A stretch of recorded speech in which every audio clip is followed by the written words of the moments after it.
In this video, we are going to look at the biggest roadblock standing in your way to growing your Airbnb business. And I can promise you that you are not going to see this one coming. But before we get going too far, I want to tell you about an upcoming Airbnb pricing workshop that I'm putting on between February 4th and February 8th, 2022. This workshop is designed to help existing hosts set their nightly rates so that they can earn more from their Airbnbs and increase occupancy, all while attracting the best guests out there. So if you're struggling with cancellations and occupancy levels right now, you will not want to miss this. The best part is the workshop is just $47. You can register by clicking on the link in the description or by going to wealthysdrhost.com. And with that, I want to welcome you to another episode of Airbnb Uncovered. I'm Matt, the creator of Airbnbuncovered.com and Airbnb Superhost. On this channel, I uncover some of the best kept hosting secrets, as well as share with you everything that I've learned after hosting nearly 3,500 guests, so that you can earn more and achieve Superhost status faster. So if you're a host on Airbnb and you want to grow your business, you are going to want to subscribe to this channel. When I speak to hosts, I often notice a common thread.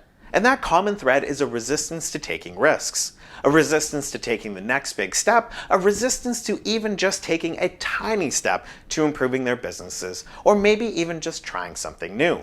And they're not alone. I had the same feelings when I expanded from 2 to 4 listings. And for me, going from 2 to 4 listings shouldn't have been a big deal. I'd already proven to myself that I could run a profitable Airbnb business. I'd done the math and crunched the numbers, and I knew empirically that the next Airbnb listings would be profitable. But there was still this underlying fear, lots of internal questions, and doubts about whether or not I was making the right decision. What's weird about this whole risk resistance thing is that the resistance often brings up feelings of loneliness, which to me seemed like totally unconnected until I took a deep dive into risk aversion. It seems that genetics can give us a little bit of insight here, and to why risk resistance and feeling alone are connected. You see, as humans, we're programmed to find and stay within a group. A gazillion years ago, for early human beings, being in a group equaled survival. Because as the saying goes, there's strength in numbers. And especially when we're talking about mammoths and lions trying to eat us. So as humans, there's a primitive part of our brain that is inherently programmed to stay within a group in order to survive. And whenever we do something that causes us to sway away from the group, like start an Airbnb business when no one else that we know is doing that, or experimenting with a new business model, we get scared and a bit lonely. And that primitive part of our brain starts to question how our group will perceive us. What are they going to think if we fail? Will they think that we're foolish for trying Airbnb? How will our status within the group be impacted if we do this Airbnb thing? And all of these questions are designed for our primitive brain to consider whether or not what we're trying or contemplating doing will cause the group to desert us. Now, don't get me wrong, some of these questions are also rooted in a fear of failure, which can probably be traced back to the fear of being separated from the group in some way as well. To be honest, it just really sucks that our brain didn't evolve with the rest of us, because now we still have to deal with this sort of evolutionary hiccup, if you get what I mean. I don't know about you, but for me, when I take bold action in my business, or go against the grain of what my parents want, or think I should do, or what most of my successful friends are doing, I often look to these exact same people for some support. And when it really came down to it, many weren't that much help. I usually heard things like, maybe you should stick to what you're good at, or are you sure this is the best use of your money? Or I don't know about this Airbnb thing. I mean, I'd never heard of it until you started doing it.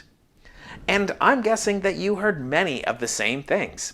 So here again, we see that primitive brain in action. Our family and our friends are trying to keep us safe by keeping us within the group and not wanting us to be singled out or annexed. And while they think that they're protecting us, they're really not. Instead, they're helping to keep us stuck and in the same spot that we were last year, or even worse, the year before that. And the feelings of stuckness isn't good for our brains either. It often brings up feelings of guilt and or shame, and those feelings can take a toll on us as well. Really, it's those feelings, guilt and shame, that actually prevent us from taking the very action that would make it all go away.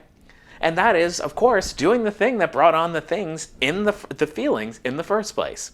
And in our case, it's taking a risk on our Airbnb business, be it by expanding it, or growing it, or adopting a new business practice that could save us time and money. Question: have you had to deal with family or friends doubting your Airbnb business? Tell me in the comments below, and let's start a conversation about this. Unfortunately, the rewiring of our primitive brains isn't going to happen anytime soon. Evolution just takes thousands of years. But with this knowledge of what's going on with your primitive brain, you can take steps to minimize the impact of it on your goals, which for us is growing and improving our Airbnb businesses. The most obvious solution is to find a group of like-minded people, which unfortunately can be pretty tough in the real world if you're talking about Airbnb. I know that there are millions of hosts on Airbnb, but connecting with other hosts locally in the real world, well, it can be quite a challenge. Airbnb doesn't do the meetups like it used to, and of course there are Facebook groups out there, but in my experience, many of these Airbnb host Facebook groups are filled with hosts who are complaining about shitty guests, or some terrible thing that Airbnb has done to them, or they're just trying to find a cleaner. And after being pretty active in these groups, I got frustrated by the lack of useful conversation and discussion about ways to actually grow the business. You know, you've taken a great step in the right direction by watching this video. And another great step is to comment and engage with the other hosts who watch this channel too, like so many of you already do. Ultimately, what you're trying to do is to connect and surround yourself with like-minded hosts, which I know sounds super cliche. But this is how you can minimize the fear of being separated from the group. And I've struggled with this over the years. My friends, my family, they're not into Airbnb and none of them work for themselves. But I've discovered that this doesn't really matter as long as you have a handful of people that you can connect with to keep you motivated and, most importantly, feeling like you're part of a group.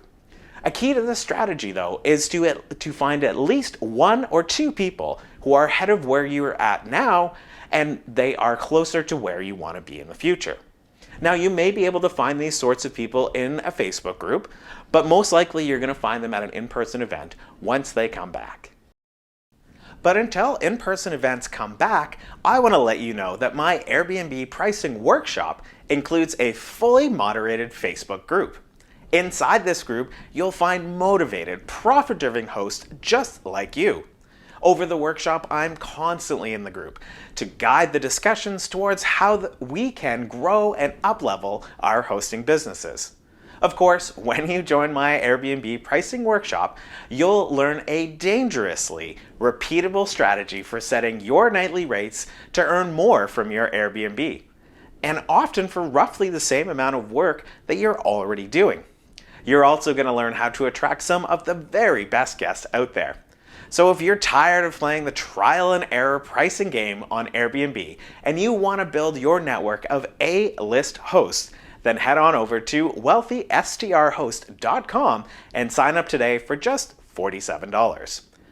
The main message for this video was for you to recognize that going against the grain to build an Airbnb business in an entirely emerging market, which by the way didn't even exist 20 years ago, is something that is actually a bit risky. But we can explain away a lot of that risk by attributing it to our primitive brains, trying to keep us safe by keeping us in the group. To move past this, we need to be in the company of like-minded people to create that sense of community again. And I want to offer to you that your best community is filled with at least one person who is ahead of where you're currently at. And I hope that you will take action today to start building that community. If this video gelled with you, please give it a thumbs up and subscribe if you're not already. Don't forget that coveted notification bell either. And I want to hope that you start building your Airbnb host community by leaving a comment or replying to someone else's down below. So until my next video, bye for now.